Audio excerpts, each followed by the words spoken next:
disclaimer, because I'm not a doctor. Yeah, you need professional medical help or mental health. You need to consult your doctor or your psychiatrist.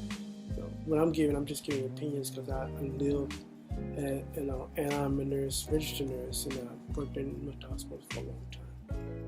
Okay, with that being said, today I'm going to talk about things you should know about mental hospital before you send your kid to mental hospital. Okay, number one is safety. Safety is very important. Therefore, they're going to take a good hospital will take care of kids. Shoestrings, they're going to take their belts, they're going to take their earrings, watches, cell phone, anything that can be used to cut or hurt somebody. Bar soap, flammable deodorant. If you're a boy, and most boys, they use like an aerosol in a match to burn spiders with. So you could use that to burn people with. I'm sorry, just a claim. But you get a lot of your luxury taken away, and it's because safety reason. And they're gonna search you. They're gonna do a body search, and they search you to make sure you don't have drugs. Because drugs can kill people. And if you don't, just look at the news. It's a drug epidemic right now in America. People are dying every day of drug abuse. Okay, safety. That's number one. And number two question you need to really ask the facility is, will your kid have a single room? And this is very important because it is a mental hospital, and the kids have a roommate, then there's a chance that roommate have mental problems.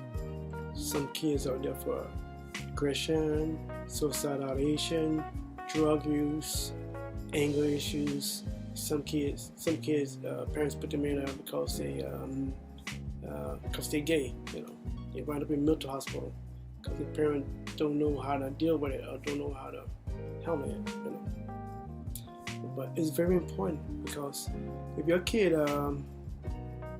violent, like to fight, they got 10 other kids in the same hospital like to fight too. There's a chance that your kid might get their butt kicked. The kid like to fight, this kid like to fight. This kid doesn't have the thing that's inside him to tell him to stop. Your kid might not have a thing inside him to tell him stop. Don't do that. That's one thing. Another thing is, it's sort of like prison. Kids go to mental hospital to learn better techniques, or manipulations. For example, if your kid's a cutter, you put your kid in a room with another cutter, you have more experience at cutting or self-harming. The roommate can teach your kid how to cut better, how to self-harm better, how to hide the needle, the razor blades better. So your kid may come out worse than he or she did when he first went into the mental hospital. Okay. I'm not trying to scare you, I'm here to tell you the truth. Your kid might be in a room with a gay kid. If your kid is gay and you put him in a room with a gay kid, now you got a magic, emotional relationship building already. The other kid can play victim and start crying, and you have your kid to, comfort him, rub him, cry with him, pat him on the back, and then share an emotional event. Because when somebody crying and you there comforting them, you're all sharing an emotional event. They're building relationships.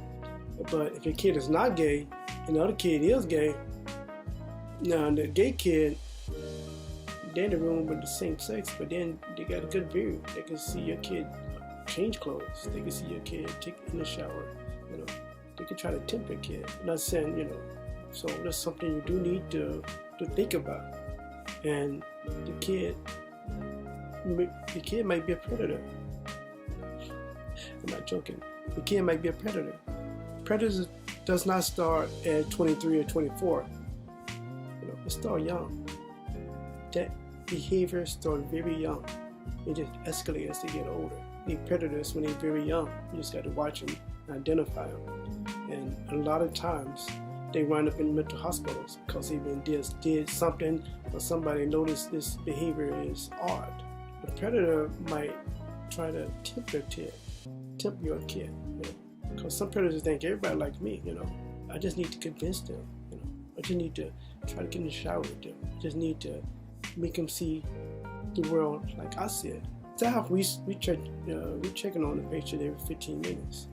But you and I know 15 minutes is a long time. That's something you got to worry about. So make sure you ask the staff or request the staff that you want your kid to be able to sit in a room or not in a room with a kid that have a history of predators. Even sexual abuse. Said, okay, I don't want my kids being in a room with a kid that's been sexually abused.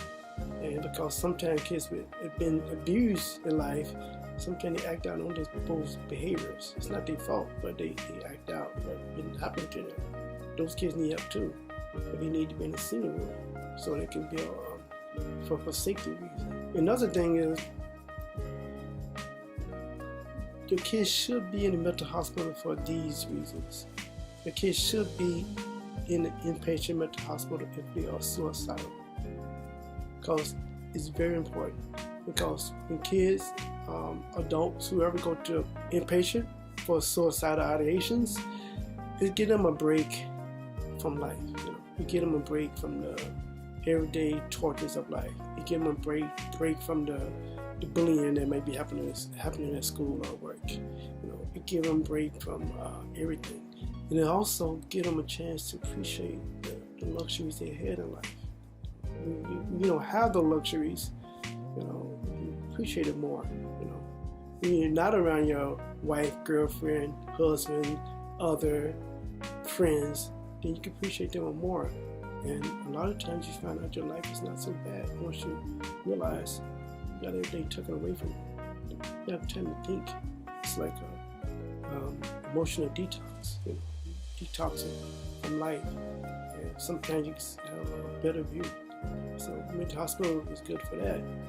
If your kid is on drugs, again, inpatient is perfect because you get your kids off the drugs. They have a time, they might have time to detox it a little bit, getting away from the drug. So, your kids is self-harming. Again, they need to be there for self-harming, so they can get therapy, try to bring up those issues that cause those triggers for them to self-harm. And I want you to realize something, that I'm not blaming the kids for their behavior, because I worked there. Okay, I met the kids. We are adults. We telling kids everything will be all right and flower now in California, kumbaya stuff. But most of these kids, they know it's not true. These kids seen the nightmares because they lived the nightmares. They saw their father kill their mother or their mother kill their dad. They seen it. They seen with the monster come in the middle of the night to abuse them, which probably is a family member. They lived the nightmares. They know the real world. They know that sometimes stuff bad happens. So I feel sorry for the kids, but we need to help them. But I want people to know what goes on in the mental hospital for kids, because it's not all beautiful and sane as they tell you it could be. Because some people go there to die. That's why they take your belts from you. Because your kid might not be suicidal, but the roommate might be. People go to places to kill themselves where other people are at, because they're suicidal, but they don't want to die alone. So they go to mental hospitals, behaviors, whatever you want to call it, the name of the day, and that's why they're there. Like we got married, nobody want to die alone, right? You don't want to die alone. You want somebody by the bedside. And that's about it today. Those are 3 things you need to think about before you put your kid in the hospital. And one more thing I want to say: stop putting your kids in the hospital because they're gay. There's not a law against them. Gay kids are very, very sensitive. A lot of them commit suicide. A lot of them don't want to be gay. Imagine you're a 200-pound middle linebacker at school. Then you find you're gay. The whole town depending on you to make it in the NFL, your dad is bragging about you, your mother look up to you as the savior of the house, your little brother look up to you. You know, you just big, strong, beautiful, smart, intelligent person at school that everybody want to be like. And so some kids can't handle that. They find out what they are, then they just want to end it. They don't want to disappoint everybody. You know? So don't put your kid in the hospital for that. You try to support them the best way you can. And that's about it.